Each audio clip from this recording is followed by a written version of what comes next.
Agricultural University, Center for Agricultural and Rural Development Studies, along with Indian Society of Agricultural Marketing, jointly organizes the 37th National Conference on Agricultural Marketing.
For this, the inaugural function of the 37th National Conference on Agricultural Marketing. I am taking great pleasure in welcoming our most respected and honorable Vice Chancellor, who has kindly accepted our request and invitation to be here to preside over this important event. Being an agronomist turned climate scientist, our respected Vice Chancellor, it's a great honor to all of us to have the presence of our most respected, well-known economist, distinguished scholar, and member TNAU, Dr. Ramesh sir. His passion for agriculture policy making is well known to all of us. Sir, on behalf of TNAU and FAST, it's our privilege to welcome you, sir. I welcome you, sir.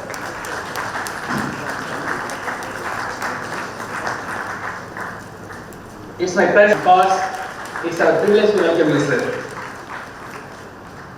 I am taking our salutations to you, sir, and welcome, sir. Welcome you, sir.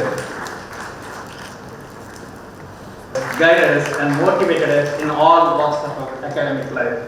And the senior economists, officials from NABARD, distinguished participants from across the country, the university officers, heads of the department in the main campuses, and faculties and my dear student friends, press and media persons. It gives me immense pleasure in welcoming our sponsors, the State Bank of India, the NABARD, the TBA Agribusiness Directorate, RDO Trust, Coromandel Chennai. Once again, I welcome you all for this inaugural function. Thank you very much.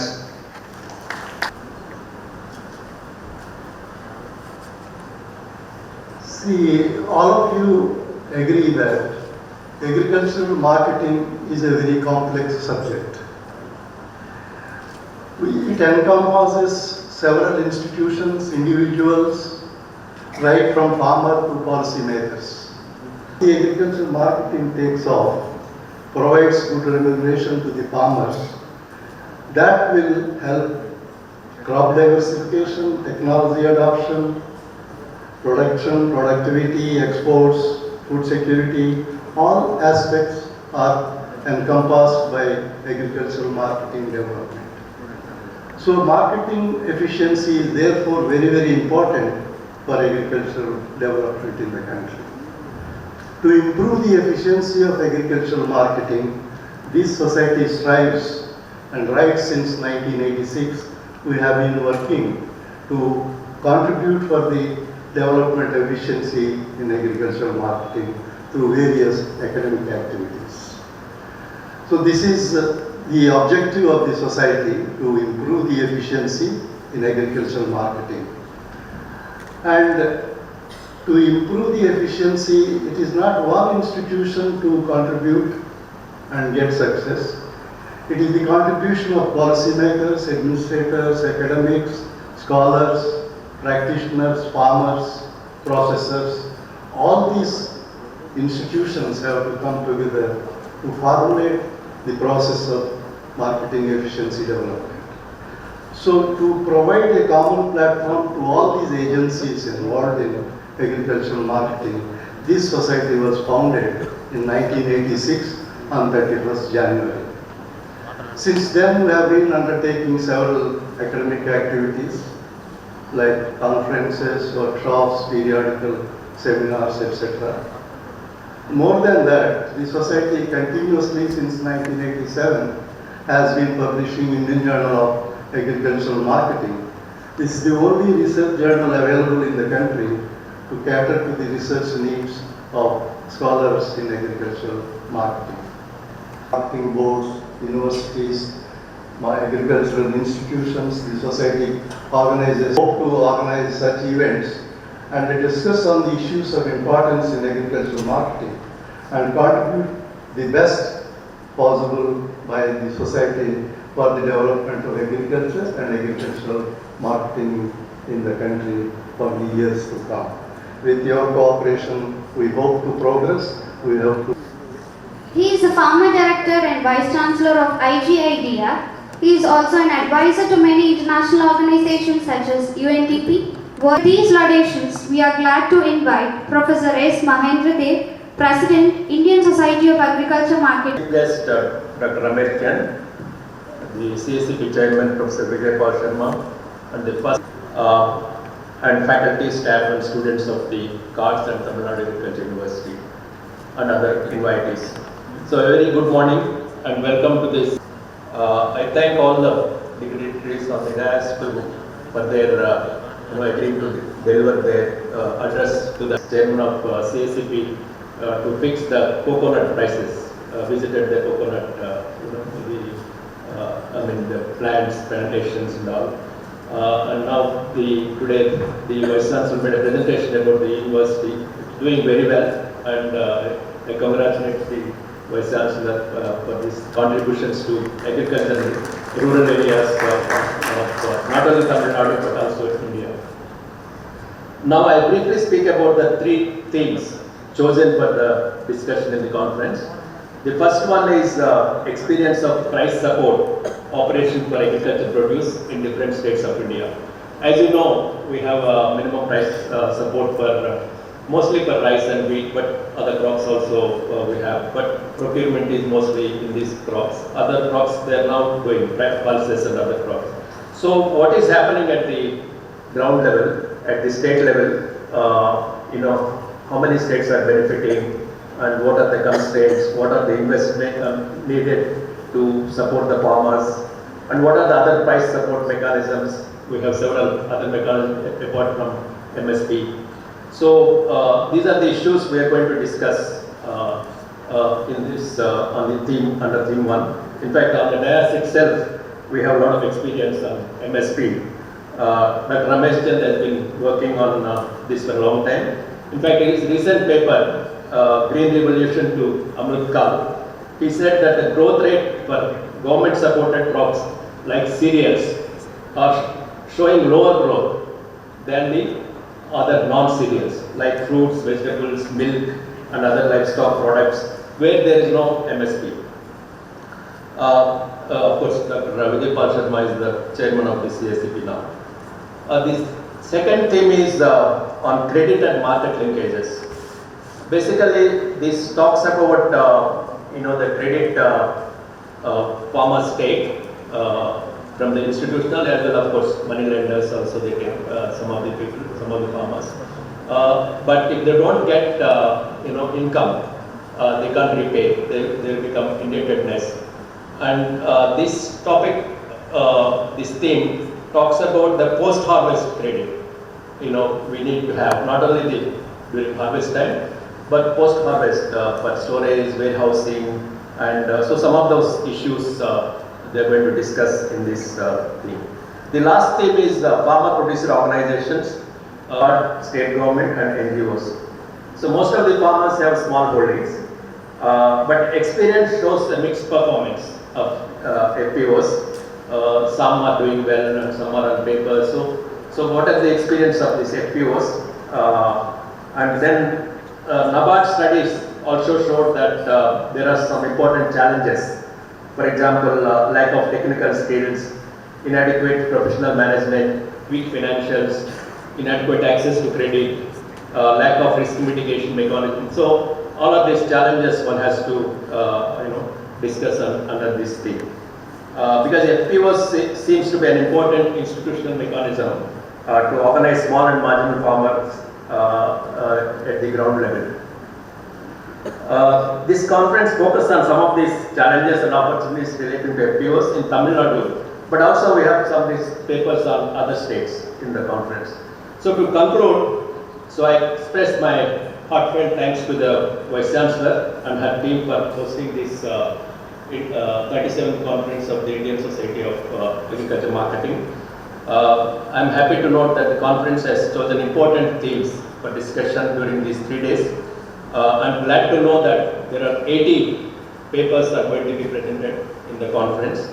I sincerely wish for the success of the conference. So once again, I welcome all of you to this 37th conference of the Indian Society of Agriculture Marketing. Thank you very much. Thank you. Agricultural University. Chief guest of this function, Dr. Ramechan, member TNAU, and then conference president, Dr. Vijaypal Sharma, chairman CACP, and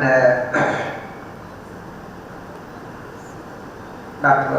Sri Sankar Narayanan, Chief General Manager, special guest, Professor Mahendra Da, President ISAIM, and Secretary ISAIM, T. Satyanarayana, my colleagues Venkatesh Palaniswamy and Dr. Suresh Kumar, senior agricultural economists who are in the front row here.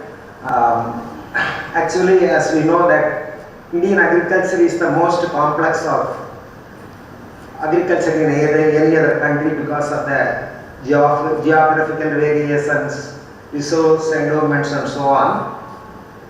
Given what was the situation in 1960s, that ship to mouth situation, we were able to successfully execute green revolution and then our food problem was solved. So on the production side we did extremely well. This morning our Vice Chancellor was highlighting what is the incremental yield due to technologies from TNAU. Similarly, from across the country, ICR, National Agriculture Research System, has contributed significantly. But one problem which has always stumbling is the agriculture marketing. As a student of, many of us here were students of agricultural economics, at least for the past 50 years, we know the same problem which existed in 70s, early 70s or 60s still remain almost maybe in reduced form.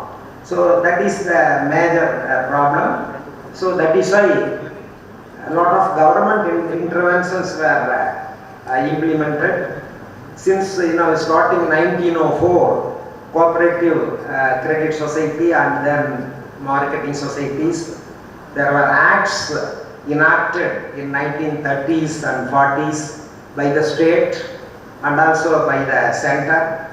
And then we have the APMC Act, regulated markets. Then we had decentralized farmers markets like Apni Market, Raitu Bazaar, Ulavar Sandai and so on. And then we also attempted the terminal markets, but that was not successful. I think infrastructure provided by the government, but then inviting the private sector to support agriculture marketing. Agro processing was promoted in a big way, but again it has not taken up to the desired level.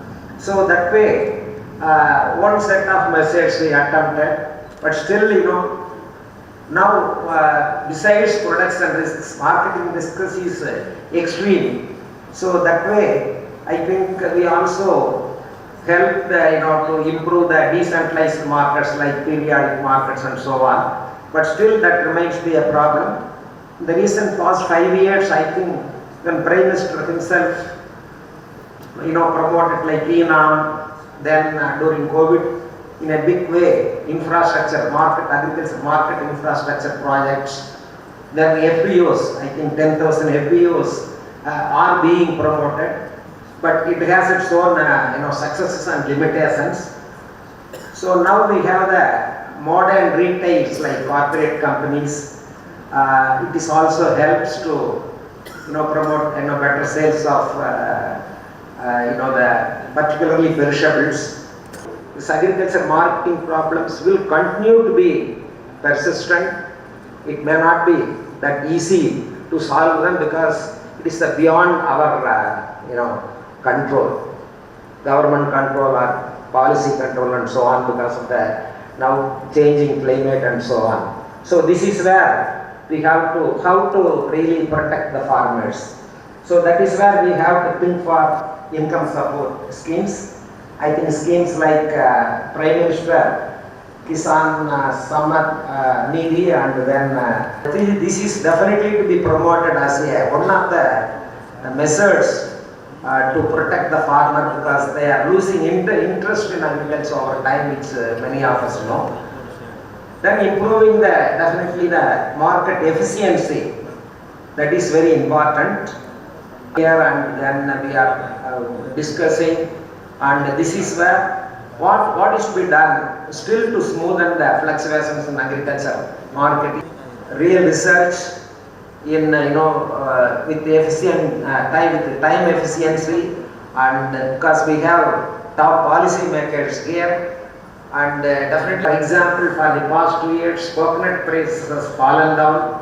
Farmers don't know what to do with the coconut, because farmers, the traders are not even visiting the farms to buy the coconut. So these are all small problems. Similarly, we have developed warehouses and godows in villages. Can we use that for at least 2 weeks, 3 weeks, a partial measure of cooling, so that we can retain like price, products and surplus and so on. There are ways and means we can really smoothen that. That is where, as a group of social scientists in the agricultural arena, we have to really do research. I am sure the participants, students, young agricultural economists, market specialists, they will gain a lot of experience in this, a lot of knowledge relating to identifying marketing and marketing problems, how to do research, so that they have to really take the agriculture into the future. So that way, I really congratulate Dr. Satyanarayana. As a sole person, he has been carrying this agriculture marketing society for long, and of course now we have the support of Dr. Mahendra Dev also. So we have to extend good support for this kind of activities, and then we have to not only raise the level of knowledge of agriculture marketing, but do good research for policy making. With this, finally, I thank our Honorable Vice Chancellor for encouraging the activities in social sciences. As a social scientist, I am also always interested in that. She always involves our senior economist from Coimbatore in different activities. So thank her for encouraging, and then I would appreciate Director Cards and Dean Dr. Palaniswamy and all other faculty members in social sciences for really tirelessly working, and with limited means they are organizing good seminars. So thanking them. I also, along with the TNAU, I also extend warm welcome to the fellow economists from across the country who are here to enrich the occasion. Thank you very much.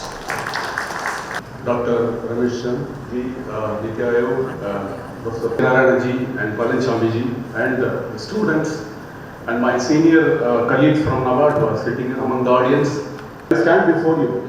NABARD celebrated its foundation day on 12th July, and from the day of its formation to current day, we have always been looking at innovating and finding solutions to nagging problems of agriculture. All the time we have been evolving. At this point of time, in the foundation day of celebrations which are held in New Delhi, our Honorable Corporation Minister, who is had come as a chief guest, and he summed up the role of NABARD, stating, NABARD is the backbone of the nation. We were very proudly and humbly accepted, and all the time we have been trying to innovate our role.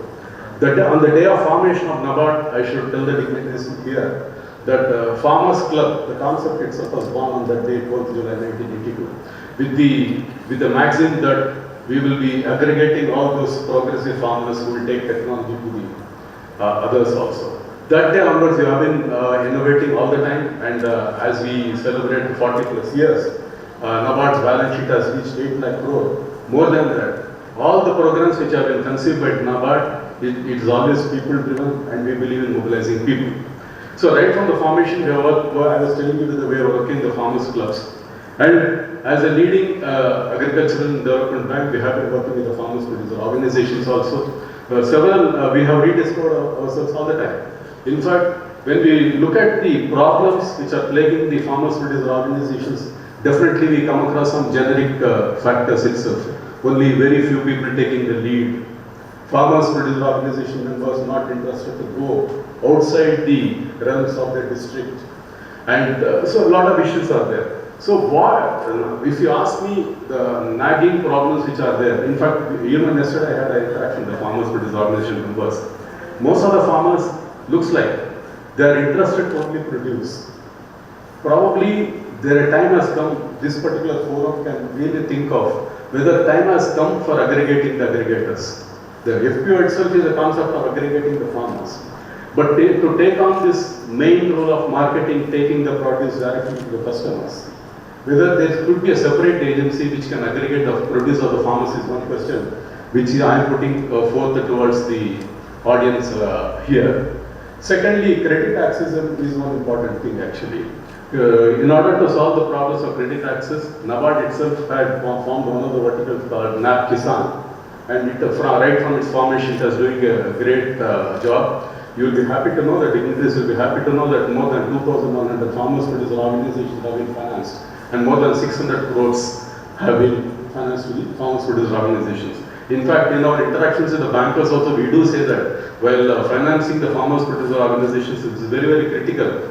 If some of you are not in a position to do it, we are willing to do it. To that extent, we are showing some good farmers producer organizations. They have evolved over a period of time. Now the central government has come out with promoting 10,000 farmers producer organizations across the country, and central government has come out with various schemes. Even before the government of India came into the picture, we have been working and experimenting with the farmers producer organizations. Having said that, credit access, thereafter,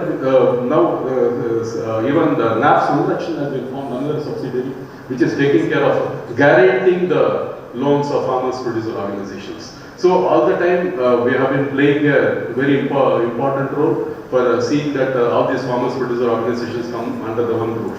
Having said that, when we talk about the problems of the farmers producer organizations, whether we can decide that one solution can fit for all the problems is question we have to look at, because the level of vulnerability of each of the farmer producer organizations is different. So in order to provide a key element of support, a time has to come to really vulnerability quotient has to be really studied. At what level they are standing. That is one aspect which needs to be studied before we come out with different solutions for the farmers producer organizations. It is definitely a work in process. But one feedback from part of NABARD, since we have been talking to a lot of FPOs across the states in the country, I can say is that the acceptability level of FPOs has much increased. And due to the involvement of institutions like Tamil Nadu Agriculture University, state government agencies, extension agencies, government departments, they are all using the FPOs as a very good tool in order to take not only technology, in order to see that one extra rupee comes to the pocket of the farmers. In fact, the grading and packing and other things is important, because now we have been telling the FPOs that products aggregation is important, they have to go towards value addition, and they have to reach out to the markets, preferably through the digital marketing and other sources. On this, MABIF has been doing, NABARD supported MABIF has been doing a very good thing. As a lot of dignitaries are waiting to speak, to sum up, I would only say that we need to probably look at ways to create a separate channel for the marketing of products of the farmers producer organizations. And so far as the quality is concerned, for example, we have a separate mark for carni products, similarly for silk and all. Similarly, whether our own FPO products can, can get one quality mark so that without hesitation, not only within the country, externally also products can go freely. These are the issues probably this particular conference can deliberate upon. And NABARD is very, very happy to be sponsoring this event to ISAM in whatever little way we can. And I am sure that many of the, definitely the questions are very, very complicated. That's the reason this national conference, and I am happy that many papers are going to be presented over here, which will lead to further brainstorming for the policymakers. And most important policymakers are sitting on the desk today. Professor Ramesh Chandra from the TNAU and Professor Vijayapal Sharma. Certainly some of the inputs which are going to emanate from this conference will certainly go to the topmost echelons, so that at the end of the day, that all of us who are striving for improving a lot of the farmers will get a satisfaction. Some value addition is taking place in the life of the farmers. With these few words, I once again extend my gratitude and thanks to the organizers, ISAM and TNAU, for having given us the opportunity to be present in this particular national seminar. Thank you so much. Thank you, sir. Dr. Ramesh Chandra, member, NITI Aayog, Government of India, New Delhi. Sir, we have heard a lot about your contributions to the growth of the nation, and we have been enjoying your lectures few times in Tamil Nadu Agricultural University. This beautiful auditorium is actually feeling proud to have you on the stage today. And another important person, Dr. Vijayapal Sharma, Chairman, CAPC, New Delhi. Sir, this cost of production scheme is very famous in Tamil Nadu, and also most of the scientists and more than 150 agricultural officers and assistant agricultural officers are involved in this particular program to collect the information and consolidate it and submit to you for further actions at central level. So thank you, sir, for your presence here. We are honored to have you here. Again, two important personalities of ISAM, Dr. Satyanarayana and Dr. Mahendra Pal Dev, sir. So thank you so much, sir, for your presence here. First of all, my heartfelt thanks for choosing Tamil Nadu Agricultural University as a venue for this important annual meeting of ISAM. And again, our former Vice Chancellor, Dr. C. Ramasamy, sir, we feel proud that he was heading the institution 2 times in his tenure continuously, and he proved himself as a true economist. When he took over charge in Tamil Nadu Agricultural University, our university was really in a very bad shape in terms of finance, and we were not able to give, at least for 6 months, the people who got retired, they did not get their retirement benefit and also pension. But as soon as he came, within 1 month, he, because he is a true economist, he found ways and means to set right all the issues, and he could give pension benefits to everyone and also the retirement benefits. We really cherish your leadership, sir, when you were heading this institution, and also you are truly an infrastructure builder. As people pointed out, the comparers pointed out, you were the person responsible for building our administrative building, and we are the people enjoying the fruit of it. And TNAU is progressing. And the NABARD, I cannot forget the support given by NABARD, and sir, like in the whole of Tamil Nadu, I'm sure it is happening everywhere. The climate proofing of watershed, which penetrates into the grassroots level farming community, and your support to the farmers are incredible. And as far as Tamil Nadu Agricultural University, with the support of NABARD Rural Infrastructure Fund, 4 new colleges have been sanctioned, and we are getting the support from NABARD for building the infrastructure. Sir, for your kind information, we have just laid the foundation stone 2 days before in Karikudi, the Chettinad Agriculture College, and we are submitting the proposal for 3 new colleges and expecting a lot of support from you for the growth of the agriculture. Sitting in the front, who are the pillars of the CARS Directorate and who have been contributing a lot, not only to the state and also for the entire country. I'm very happy even today, even they don't mind their age, but they are very active. So few examples are Dr. KP, not only for, thank you, sir, for being here, and I'm really looking forward to have more of your advices for taking the university into the new horizons. Another SRS, sir, and I've seen him, he's now engaged with Shanti Ashram, and working with a lot of poor children and also with the grown-up people. And I've personally visited a few days before, and I've seen your services, and thank you so much, sir. So all the leading economists who have come from the entire country, Really, I'm happy to have you here in Tamil Nadu Agricultural University. It's a beautiful city. You should enjoy your stay here and also your presence and contributions for valuable information in this particular event. My dear students, my dear staff members, the current pillars of TNAU supporting all my things. You know, I'm very proud with my university officers sitting off the dais and on the dais. If I put a road line, they will put a road. If I put a dot, they will make it into a big picture. That is how I'm just bringing few ideas. They will just give all efforts to make it as a program. So I'm really happy to work with all of them. My students are always enthusiastic. I'm happy to see all of you here. Take most out of this particular event where leading economists are sitting inside the hall. We have to take most out of their knowledge. And coming to today's conference, so it is the 37th annual conference of Indian Society of Agricultural Marketing, which addresses mainly the marketing issues, especially the agricultural marketing issues, which leads to increasing the farmers' income, stabilizing the food security, and also the rural development in particular. So Indian agriculture, it actually is getting transferred from the production-led agriculture to market-led agriculture. Previously, in 1960s, we have been begging the bubble and we have been concentrating mostly on the production-oriented research. But now, gone are those days, we have attained self-sufficiency in many of the producers, mainly food products and other things. There are few things which we are still lagging behind, for example, oilseeds. And now our concentration is nutritional security. To a certain extent, we have even achieved the nutritional security. But we have to still work more because the population exploration is happening and we need to produce 70% more food within a time frame of 20 years from now. So we need to, our contribution, our agricultural fraternity's contribution is going to be really, really important. And now the concentration is mostly market-led kind of a transformation is required because the farmers are working too hard, but if we see whether they are getting the benefit that they need to get, that's a big question. So efficient marketing system is required that will actually help in getting fair price for the farmers. Now there is a huge price fluctuations are occurring.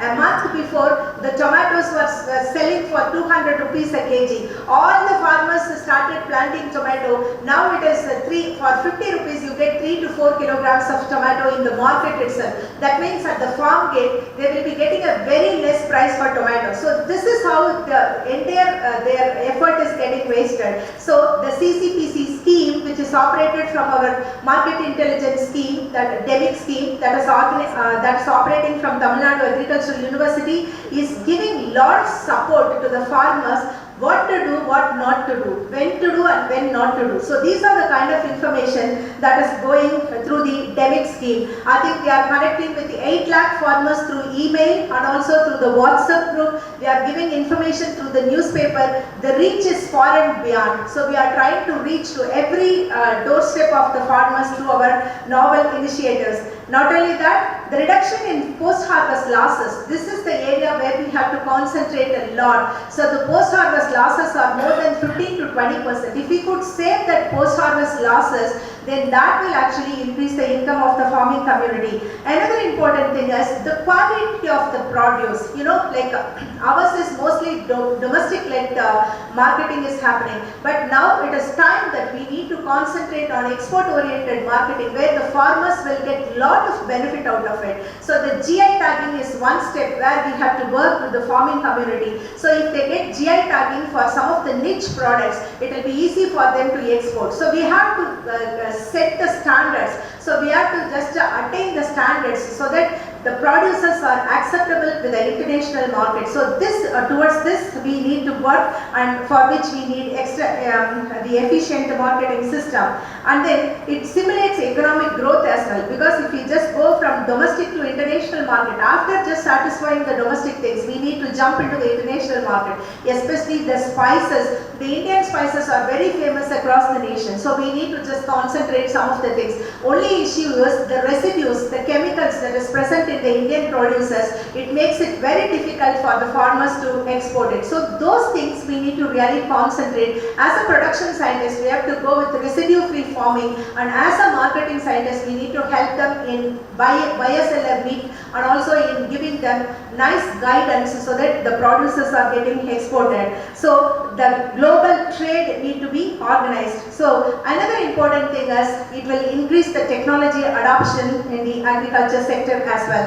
As far as Tamil Nadu Agricultural University, we have taken so many steps to double the farmers' income, and one of the big step is, as everybody said about this, the FPO linkage. You know, this for the past 1 year we are working with the FPOs. The FPO linkage is one of the prime activity that we are taking up. One unit is taking up one FPO. We are nurturing that FPO. 120 FPOs have been given, contract has been signed, and we are very closely working them to improvise their business plan, to organize buyer-seller meet, to tell them how to maintain the records so that they can get some financial support. We are linking them with a bank, and we are with them in each and every walk of their life. So that way we are doing it. There are 904 FPOs in Tamil Nadu, out of which 120 FPOs we are taking as a main Tamil Nadu Agricultural University activity. Through MABIF, another 300 FPOs are being linked. So this is how we are working with them.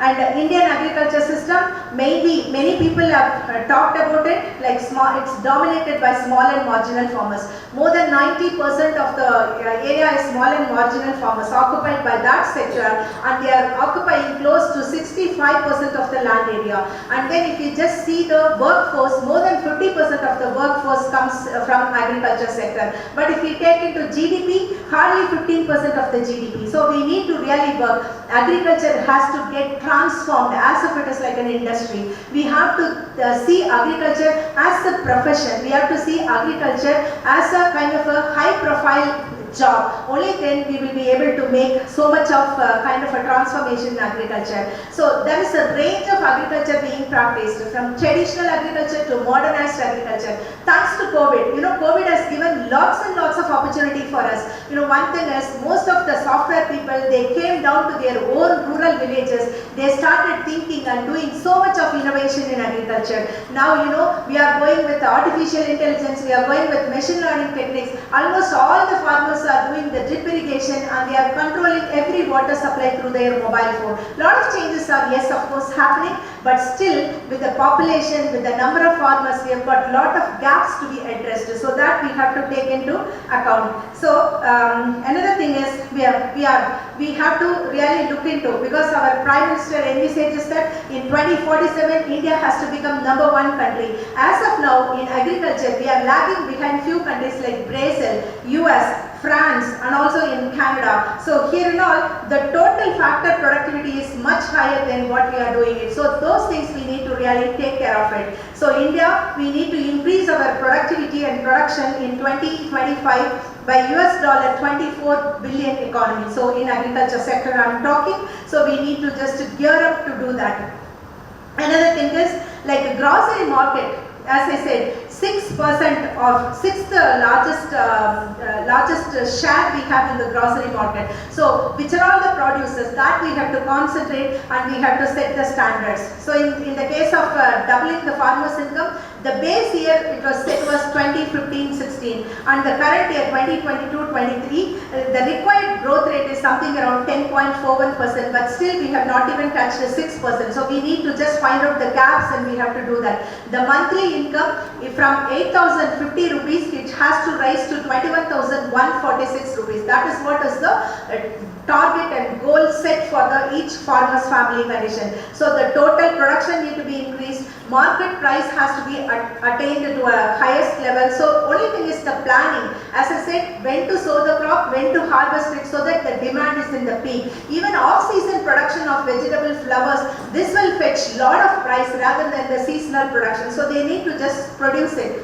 Cost of cultivation need to be reduced, so for which we need to go for a lot of mechanization, because the share of labor, that is cost on labor, is really high, for which we need to find some alternative. Product diversification is yet another area we have to definitely work with, and another important thing is the post-harvest management. The major issue is middlemen. You know, nobody can avoid the middlemen, but now thanks to government, like government of Tamil Nadu, they have created Ulavar Sandai, farmers market, so where they bring their produce directly, the producers are meeting the buyers and they are having the direct benefit out of it and on that front. So the plan should be bridging the gap between producers and consumers. So Udava Sandai is definitely one step towards that, and production should reach right market at right time. So for which we need to have market intelligence and we need to have something kind of a price forecast and the prices of the nearby market. So with a small kind of an assistant, the farmers can take their produce from one state to the nearby state, they can fetch more kind of a thing. Traceability is yet another thing. You know, I was visiting Japan through the APO program, and the traceability is really important. Each and ENAM is one activity where lot of things, transformation is happening through the ENAM. So the ENAM by Government of India and facilitated by Government of Tamil Nadu will give lots and lots of leverage to the farmers in attaining better prices. So Directorate of Marketing, they are also doing a lot of work. TNAU DEMIC, it is doing a wonderful job, and there are 194 cold storages are available, but created a big platform. Now our step forward is going to link the FPO producers and other farmer producers to sell their products through the AgriCart program. So there are so many things happening. This is a ground where you have to do lot of research. So I request Planning Commission and Niti Aayog to help us with the research fund so that we can do a lot of research in the marketing front, and then we can make the farmers proud among the world community. Thank you so much for giving me the great opportunity, and I wish this particular conference a great success, and I'm sure a lot of points would emanate out of this conference which will lead to strong policy support. Thank you so much again. Thank you. Dr. Vijaypal Sharma, and Prices, Professor Mahendra Dev, President of Indian Society of Agriculture Marketing, Office Bearer of Indian Society of Agriculture Marketing for deliver this inaugural address during this annual conference of the society.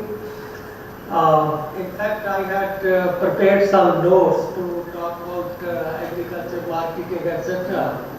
But after listening to the scintillating lecture by the Vice Chancellor, I feel that most of my inaugural address has already been delivered by her.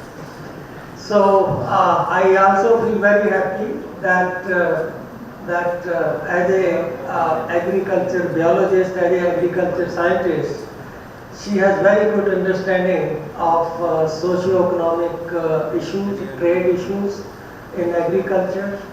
And I think when agriculture scientists started appreciating economic aspect of agriculture, and economists started understanding the technological aspect of agriculture, then we will really have very effective and sustainable solution and way forward for agriculture. So it's a very good, I would say, indication from the Vice Chancellor side that she has very good understanding that could help her in giving right direction to agriculture search.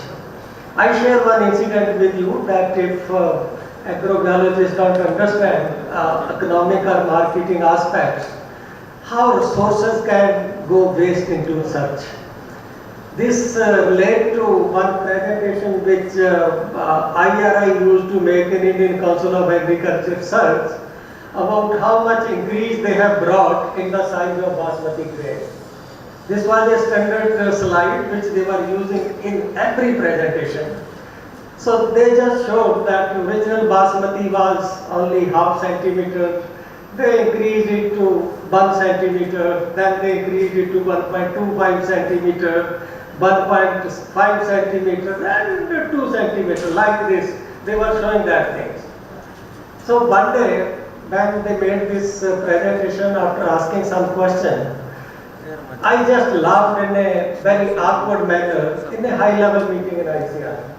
So Secretary of Agriculture, he just felt bad and he asked me, Dr. Mehchan, what made you laugh about this? I told him, I just mentioned, sir, I am afraid that rice scientists should not convert rice into noodles. So the reason for saying that was not in irresponsible manner, but I meant was that mindlessly you are increasing size of the grain. It is neither adding to consumer preference nor it is adding to yield. So what is the advantage of doing this kind of research beyond a point? Up to a point, if you have increased size of the grain, it will attract consumer attention, it will fetch better price. But if it is beyond that, maybe it will require cutting and it is of no use. So if the agrobiologist, particularly agriculture research leader, start understanding what sells, what doesn't sell, what is preferred by market, what is not preferred, that make a lot of difference to appropriate research, responsible research. These days you just find that lot of research just for sake of research. So I really, Dr. Geeta, extremely impressed by your overall understanding of agriculture. Since what I had to say really that she has already said, you can check my notes, that's why I left my notebook there itself. Let me begin my inaugural address by sharing with you slightly different story. If you look at contribution of agriculture in last 10 years in India and at global level, it is unprecedented contribution which is being made by agriculture. Let me give you some numbers. I delivered a Niti lecture, Dr. Vittal was there on that day. Indian agriculture has never grown at 4% rate for 10 years, which it attained after 2012 and up to 2023. Before that, we never attained this kind of growth rate. Even globally, it is not that agriculture growth rate is highest globally compared to other sectors. What is happening globally is that among different sectors, the growth rate of agriculture now is higher than what is the growth rate of non-agriculture. Normally it doesn't happen. As economists, we all know why share of agriculture over time declined. But globally, after global food crisis of 2006, share of agriculture in global GDP has increased by 35% in last 14-15 years. That is the kind of change, first time in the post-war world situation which has happened. And in terms of employment, we all know that industry is not offering any employment. People continue to work in agriculture. In India, 45% people working in agriculture. And another achievement of Indian agriculture, which I presented the other day, that again, first time, and agriculture being the only sector, our growth rate of agriculture sector in last 10 years has turned out to be higher than what is the growth rate of agriculture in China. It is more than what is the growth rate in China. But the sad part of this is that despite all these achievements of agriculture, they are not properly appreciated. People continue to point out negativities in agriculture. Whatever you just find, sometimes they will talk farmers are committing suicide, agrarian distress, whether it is there or not. Even if farmer suicide rate is much less than what is the average suicide rate in the society, but people will continue to talk about this kind of things. Some of you might have read article 2 days back by Pulper Balakrishnan. He begins his article very well, talking about how to address food insecurity, going to the extent of saying that India's green revolution was a much more important event than landing of man on the moon. He said, but Western world always talk about landing of man on the moon, but it doesn't talk about green revolution of India, which made much bigger contribution than landing of man on the moon. But then he goes on, but all our soils are spoiled, all our water is spoiled, as if everything that is happening in agriculture now is because of agriculture. So those people, because they do not have full understanding of agriculture, that rice doesn't say you use 4,000 liters to produce 1 kg. You can produce 1 kg of rice with 1,500 liters of water also, even less than that. So if something is leading to indiscriminate use of water, degradation of soil, it is not because of inherent nature of agricultural technology. Largely it is because of irresponsible policies, competitive populism, that if one government has started charging flat rate for electricity, next government will make it totally free.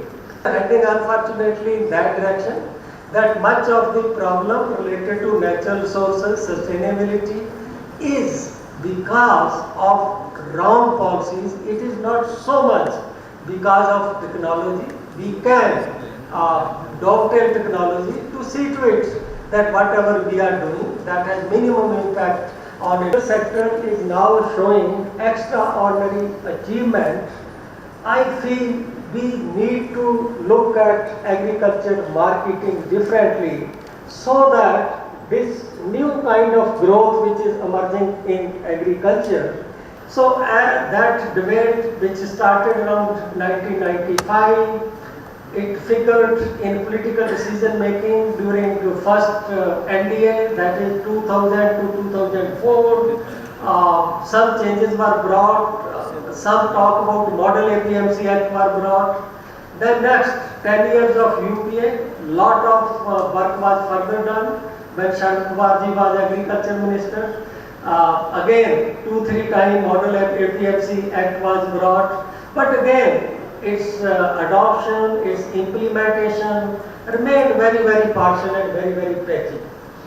So again, when NDA government came, I took it as a challenge to myself. I visited most of the states, tried to persuade those states to adopt Model APMC Act in their own way, whatever they feel is the right act for them, using the Model Act as a model.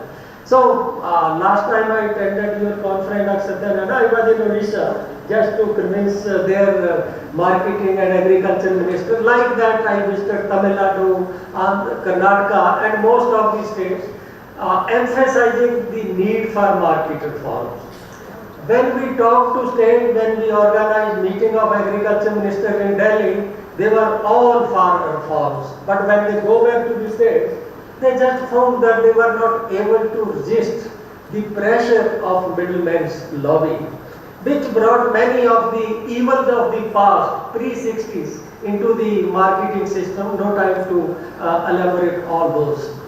Then in the present government, a discussion happened that when states are not bringing those reforms, why not to do something proactively at central level?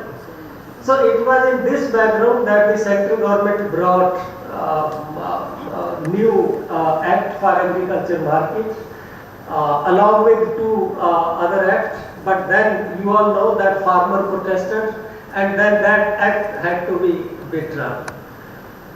So we are back to square one. We have reached a situation where we were 25 years back, but my own feeling is that given the experience which central government has, I try to explore whether there is some appetite for these reforms with the central government. But after having that bitter experience, I think neither present government nor any other government at the center would like to touch market-related reform for at least 4 years, next couple of years.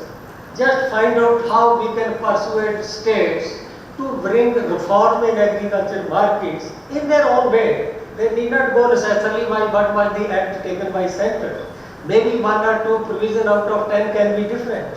So state-specific agriculture market reform, to my mind, are very important, because modern agriculture is totally different than what was the agriculture earlier. It is not that we were producing for shortage. We are now surplus in most of the commodities. Our farmers are experimenting with different kind of things. Some are producing attribute-based products, some are producing organic products. There is a lot of need for agriculture processing, food processing, vegetable processing, fruit processing. All these things will happen in appropriate way only if we change the system of marketing. If we continue with the status quo, then I think we will be denying the the opportunity to agriculture to play a role in agriculture development. So I think I have exhausted my 15 minutes. So I will stop at that, and I hope my suggestion will find serious consideration with ISAM. Thank you. Thank you, sir. Now,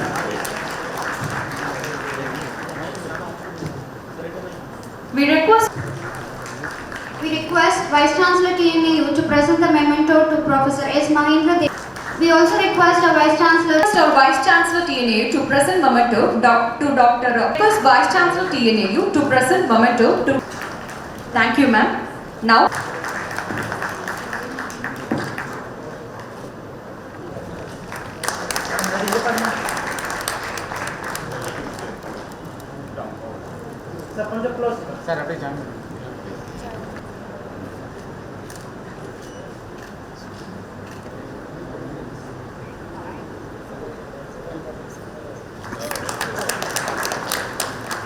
Senior Professor Dr. K. Palisamy.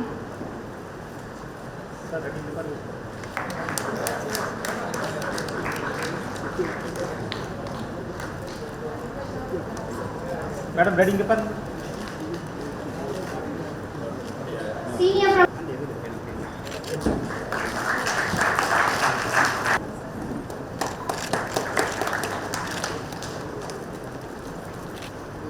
Senior Professor Dr. N. Srinivasan.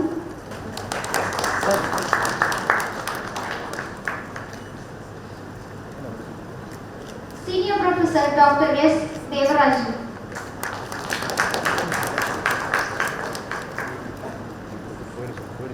Sir, ready depan. Senior Professor Dr. Ramamurthy. Sir, ready depan. Senior Professor Dr. Pugalengi.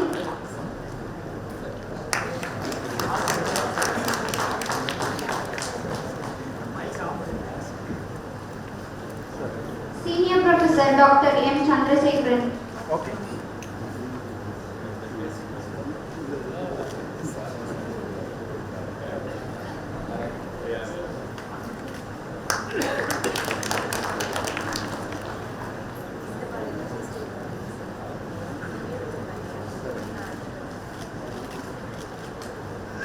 Okay. Thank you, ma'am. Students, ladies and gentlemen, very good morning, very good afternoon to all of you. I was tasked to speak after Professor Ramesh Chand, and I think that today I realize that even non-economists are becoming, challenge for economists to speak, and I think Vice Chancellor was the great testimony to that. Such a deep understanding about not the core, the agriculture, but I think a larger perspective of agriculture in the terms of socio-economic and socio-political perspective.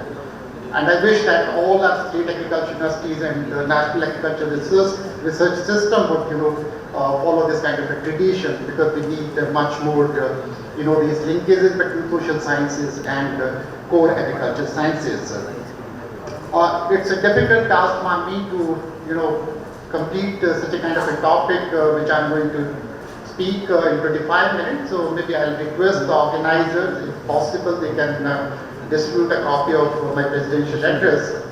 So I'll skip some of the material which is given in the paper. So it's indeed a great honor and privilege for me to have been invited to deliver the presidential address at the 37th Annual Conference of Indian Society of Agricultural Marketing, and I'm delighted to be here today. Personally, I am thankful to Dr. Mahendra Dev, President, Shri Satyanarayana, Secretary, and members of the Society for having conferred on me the honor of delivering the presidential address. I have chosen to speak on the topic, Transforming Indian Agriculture, Emerging Trends, Challenges and Policy Options. As you know, the Indian economy has undergone significant structural change over the past few decades, and one of the indicators is the changing share of your agriculture, industry and services sector. A share of agriculture and allied sectors, including forestry, the gross value added at constant prices of 2011-12 has declined from about 45% in early 70s to 25% in early 2000s, and it was 15.1% in 22-23 as per the provisional estimates. But I think we must keep in mind that this 15% GDP supports your 60% of your population, or more than 60% of your population, and half of your workforce which is engaged in agriculture. So from the larger perspective of socio-economic, I think agriculture is an important sector and it will remain an important sector. Indian agriculture has also witnessed significant transformation during the last 2 to 3 decades, and the structural transformation of the agriculture sector has been driven by various interrelated factors such as shift in consumption pattern, improvement in productivity, changes in composition of our production towards high-value agriculture products, integration of markets, expanded market opportunities to agricultural trade, emergence of modern agri-food value chains, technological disruptions, and many more. And the recent performance of Indian agriculture. Then I'll discuss main drivers and mega trends that are driving this structural transformation and highlight key challenges that Indian agriculture and food systems are facing.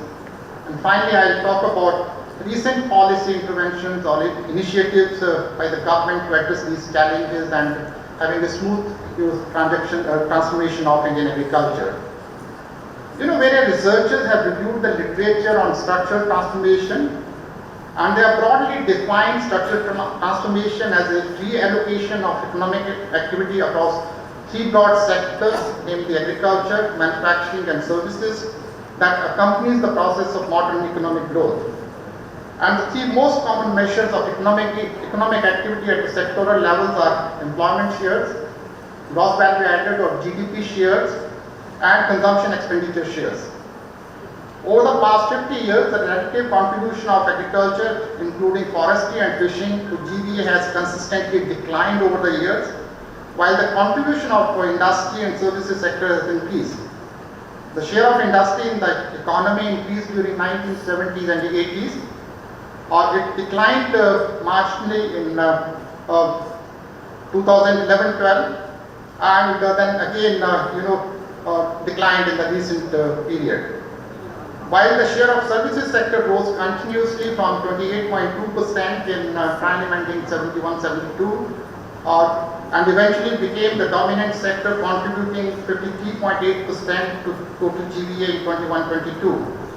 While agriculture sector's share of GVA has reduced by about 1/3 in the last 50 years, from 46.6% in triennium ending 71-72 to 15.7% in TE 21-22.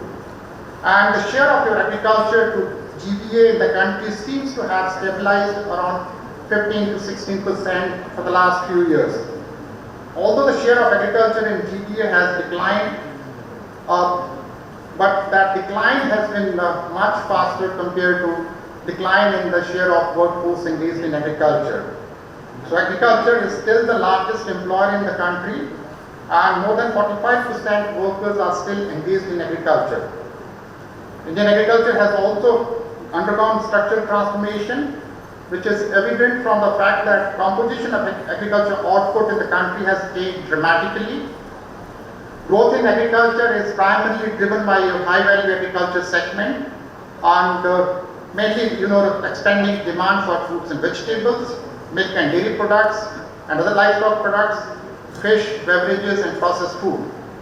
The share of crop sector in GVA from agriculture and allied sectors has declined from about 80% in 71-72 to about 59% in 21-22, while the share of livestock sector has increased from 18% to 33.5% during the period. Leading composition of agriculture output, and as I said, it's primarily driven by the demand shift. All the economic reforms in the country started in 1991-5, which resulted in growing integration of your domestic and global markets. Professor Ramesh Chand mentioned that if you look at last 10 years performance of agriculture, it is one of the best performance in the last 3 to 5 to 2004 to about 294 million tons in 2015 to 21 if I take the average of 10 years. While the India also witnessed horticulture revolution, and both the fruits and vegetable production increased 330.5 million tons in 2022-23, while the pulses production is thereby reducing import dependency significantly. The growth rate of agriculture witnessed an increasing trend, while the non-agriculture sector growth declined, and the gap between the growth rate of agriculture and non-agriculture sector also declined during the last 2.5 decades. Both fisheries and livestock sectors also witnessed a significant acceleration in growth rate during 95-96 to 2021-22, while the crop sector recorded a low growth.